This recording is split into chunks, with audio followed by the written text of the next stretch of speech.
just dropped the kids off. It doesn't look like there's much wind. Let's go out for a quick surf. I don't think the boss will mind.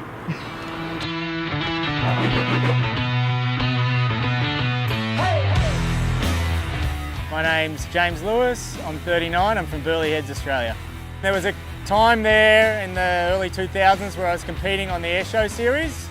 Quicksilver had going for a while and got to travel to some pretty interesting places. I did a few WQSs here and there, but mainly did a lot of free surfing and video trips for companies. And I got to do it while I was studying, which was a bonus. Following school, you know, I was pretty good at maths and physics, and it was kind of inevitable to go into engineering or a similar field. During my uni days was when my career, if you'd call it, was going well with surfing, but because I wasn't doing as many contests, I was able to travel and study while I was on the road and come back for exams, and Griffith were really flexible like that. I studied a Bachelor of Civil Engineering and I did a major in Coastal Engineering. One of the things that I sort of took from that degree was how little that I really did know about the ocean. Still now, I'm learning every day with my job, and I can take it back into surfing, and I look at the ocean differently now after I've been studying it intensely behind a computer.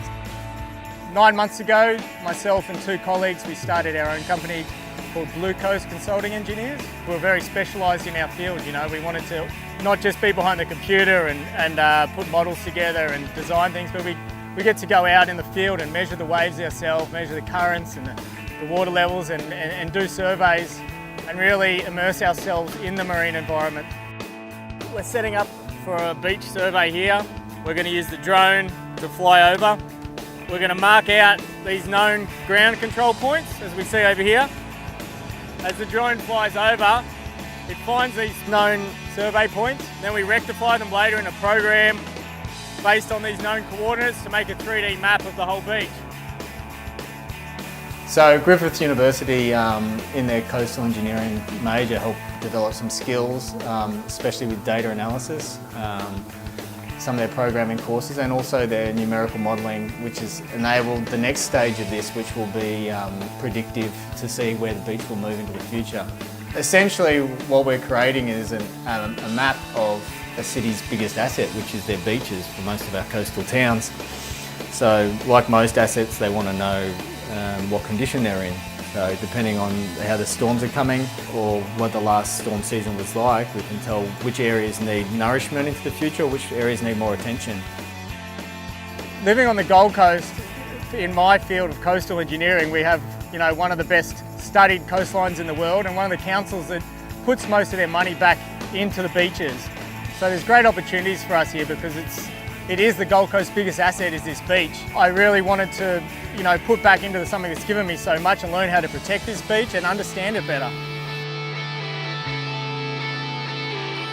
Kids, what's the main #1 rule?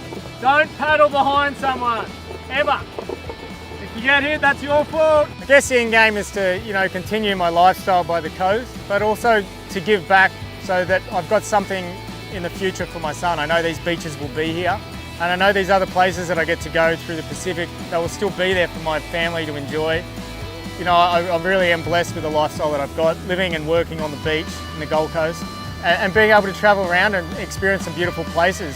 We all know that the threats of climate change and marine pollution are real. My end game is to really make a difference in coastal engineering and for the environment.